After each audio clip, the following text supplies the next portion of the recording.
sa simula parang you're so calm, smile ka lang.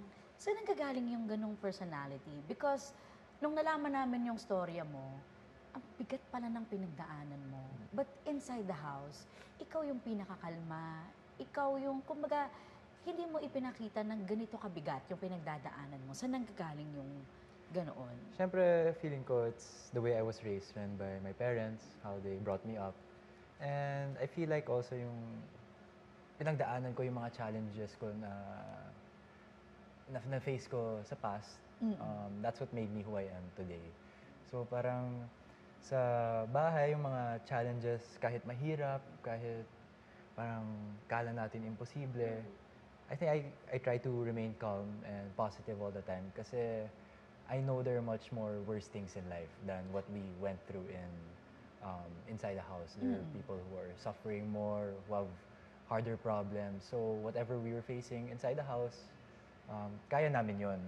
Kasi kaya rin ng iba sa labas. So that was also in my mindset talaga na we were blessed to be there. We were blessed to even have food inside the house kahit syempre talo kami sa mga weekly tasks namin. The fact na may food pa rin kami, may binibigyan pa rin tayo ng mga vegetables, may pagkain pa rin tayo. So, ako, I was always taking everything that was given to us, trying to make it more positive rin, and trying to think of the brighter picture. Sabi mo nga kasi it's how you were raised by your parents. And parang nung nakita namin yung story mo, meron ka palang foundation. Yes po.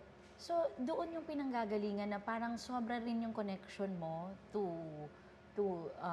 other people na hindi as blessed as others. So, yun yung laging pumapasok sa isip mo whenever you feel na parang ang malas ko, di ba parang may mga, yun ba yung pinanggagalingan? Oh, I think I also got it from my dad who was very sobrang generous, very always wants to help other people. And ako talaga, especially pinasukan namin ang showbiz na ito, I feel like since we're so blessed, we could be a blessing to others through what we do and through helping others. So I feel like this is also one of the reasons why I became an actor and why I joined PBB was to be able to help.